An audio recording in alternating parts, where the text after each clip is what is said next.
बिस्मिल्लाहिर्रहमानिर्रहीम। अस्सलाम वालेकुम। मैं हूं तसव्वुर शहज़ाद, आप देख रहे हैं तसव्वुर शहज़ाद ऑफिशियल। नाज़रीन, पाकिस्तान में एक वबा के हवाले से महकमा सेहत ने एक सर्कुलर जारी किया है और जिसमें कहा गया है कि निपाह नामी एक वायरस आ रहा है और ये वायरस भी कोरोना की तरह जो है वो तबाही फैलाने का ख़दशा ज़ाहिर किया गया है इसके हवाले से। और इसकी आमद से कबल ही आवाम को एहतियाती तदाबीर की हिदायत की गई हैं और महकमा सेहत ने अपने मुतल्लिका डिपार्टमेंट्स के लोगों को ख़ुसूसी हदायत की हैं कि वो इसके हवाले से डाटा कलेक्ट करें और उसे मेन जो उनका सिस्टम है उस पर अपलोड करें और इसके हवाले से एहतियाती तदाबीर इख्तियार करवाएँ।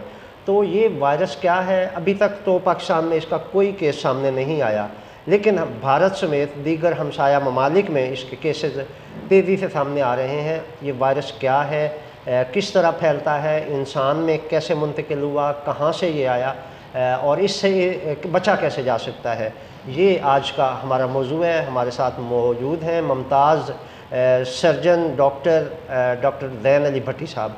बहुत शुक्रिया डॉक्टर साहब आपके वक्त देने का। ये निपाह ने एक नया खौफ, अभी हम कोरोना के खौफ से नहीं निकले थे, डेंगू आ गया, डेंगू अभी मौजूद था कि अब निपाह से डरा दिया गया है। ये निपाह क्या है और कहाँ से ये आया है? बहुत शुक्रिया तसव्वुर भाई। असल में जो निपाह वायरस है जी, ये एक तो बैट्स जिनको हम चमगादड़ें कहते हैं जी, उनसे जो है ये ह्यूमंस को जो है वो इन्फेक्ट हुआ है और एनिमल से जो है ना ये हुआ है। और अब इसका ये है कि ये ह्यूमन टू ह्यूमन जो है ये ट्रांसमिटेबल है, मतलब कि transmitted from human to human, एक इंसान से दूसरे इंसान को जो है ना ये हो जाता है। सही।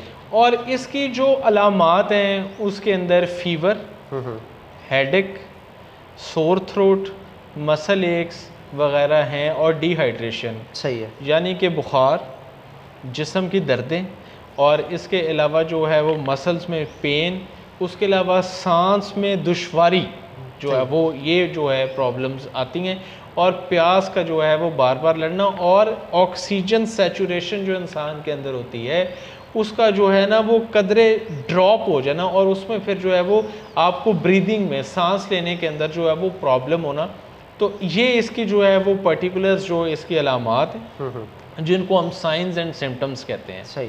और सेकेंडली इसमें यह है कि एज इट इज़ कोई एंटी वायरल पर्टिकुलरली या स्पेसिफिकली इसके लिए कोई ट्रीटमेंट नहीं है।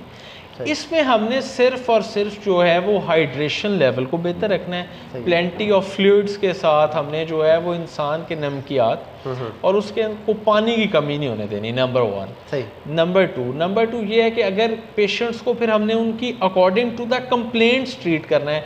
फॉर सपोज कि अगर किसी को हेडेक है तो उसको क्या देना है, उसको बॉडी एक्स हैं तो उसको क्या देना है, उसको गला ख़राब है, सोर थ्रोट जैसे कहते हैं तो क्या देना है, उसको नौजिया या वॉमिटिंग फील हो रही है तो उसके अंदर हमने क्या देना है। तो ये मुख्तलिफ पेशेंट्स में सारी अलामात नहीं हो सकती, अलामात चेंज भी हो सकती हैं। किसी को सारी अलामात एक मरीज़ में नहीं बल्कि जो है वो कम या ज़्यादा या किसी में कोई अलामात पाई जाएगी।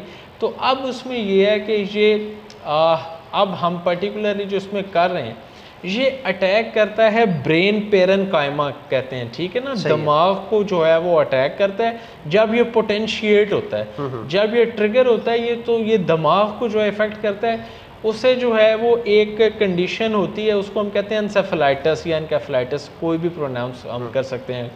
तो उसमें ये है कि उसमें ब्रेन पेरन कायमा की जो है ना वो स्वेलिंग हो जाती है, इन्फ्लेमेशन कह लें आप in any case.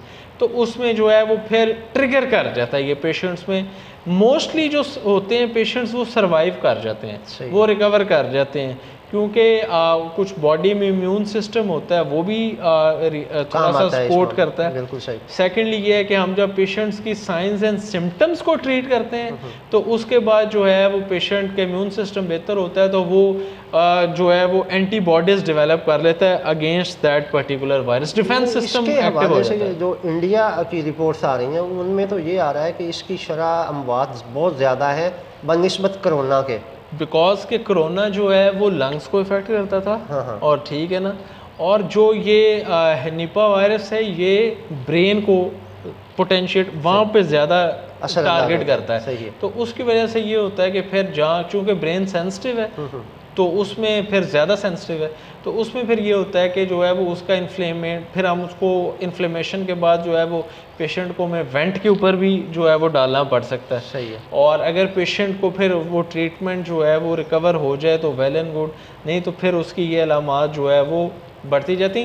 Comparative to the COVID, corona virus जो है ये थोड़ा सा जो है वो ज़्यादा ये है फैटल है, या इसको ज़्यादा जानलेवा है एज़ कम्पेयर टू कोरोना। नहीं, कहते हैं कि ये चमगादड़ और खंजीर से फैलता है। बिल्कुल। तो हमारे पाकिस्तान में तो ना खंजीर खाया जाता है, ना ही चमगादड़ का कोई ऐसा सिलसिला है बराह रास्त। हाँ जी, उसमें ये है कि अगर किसी इंसान को जी इन एनिमल से, इन जानवरों से हो गया है, तो फिर वो एक सोर्स ऑफ इन्फेक्शन है। That particular human being is the source of infection, कि वो और इंसानों को उससे जो है वो लग जाए।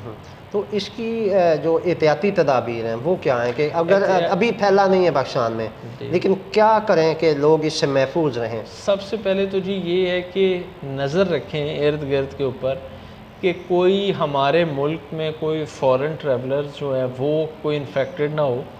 और सेकेंडली ये है कि इसमें सबसे पहले खुदा न खास्ता अगर किसी को हो गया तो उससे हम काफ़ी जो है वो डिस्टेंस अपार्ट रहें, सो दैट कि वो हमारे तक उसके कोई एयर ड्रॉपलेट्स, कोई सांस के ज़रिए, को हाथों के मिलने से जो है वो मिलते हैं इन चीज़ों से ना हो। सही है। तो बाकी इसमें ये है कि जो इसके साइंस एंड सिम्टम्स हैं, particularly there is no antiviral specifically for it, कि कोई ख़ास मेडिसिन अभी कोई नहीं है इसके लिए। सही है। सिर्फ हमने साइंस एंड सिम्टम्स को, अलामात को ट्रीट करना है, हाइड्रेशन लेवल बेहतर करना है, और उसको जो है वो पेशेंट को जो है वो हमने कंफर्ट देनी है, एक सपोर्टिव केयर होनी चाहिए हमारी उसको, और इंशाल्लाह वो रिकवर हो जाएगा।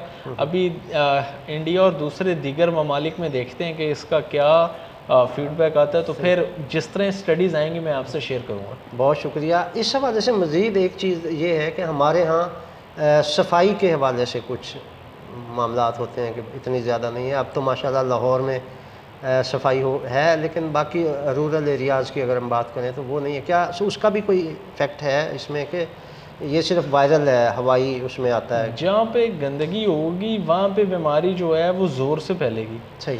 जहाँ पे सफाई नहीं होगी वहाँ पे बीमारी जो है वो ज़्यादा असरअंदाज होगी। तो ये ही बात है, पीछे लॉजिक यही है। अदरवाइज़ चूँकि कोई भी बीमारी फैलती है वो वहाँ पे, क्योंकि कोई भी इन्फेक्शन है वो वहाँ से ही जन्म लेता है जहाँ पे सोर्स ऑफ इन्फेक्शन होता है, और सोर्स ऑफ इन्फेक्शन वहाँ पे होता है जहाँ पे क्लीनिनेस नहीं होती, सफाई सुथराई नहीं होती। तो वहाँ से इवन के हॉस्पिटल्स से कई पेशेंट्स को जो है वो हॉस्पिटल एक्वायर्ड इन्फेक्शन हो जाता है। बिल्कुल सर। तो ये चीज़ें वहाँ पे कि ओवरऑल जो है वो सोसाइटी को अपना ख्याल खुद भी रखना चाहिए। सही है। बहुत शुक्रिया डॉक्टर साहब आपके वक्त देने का। नाज़रीन, ये निपा वायरस जो है ये अभी पाकिस्तान में नहीं आया, लेकिन इसकी जो अलामात डॉक्टर साहब ने बताई हैं, अगर आप किसी में देखते हैं तो फ़ौरन उस बंदे को आइसोलेट कर दें, अलहदा कर दें, घर में उसको महफूज कर दें, उसको मेल जोल उसका ख़त्म करके इससे बचा जा सकता है। और उसकी जो अलामात हैं उनकी बर वक्त तशख़ीस से उसका इलाज करवाया जा सकता है और इस वायरस को रोका जा सकता है। तो तसव्वुर शहज़ाद को इजाज़त दीजिए। अल्लाह निगहबान।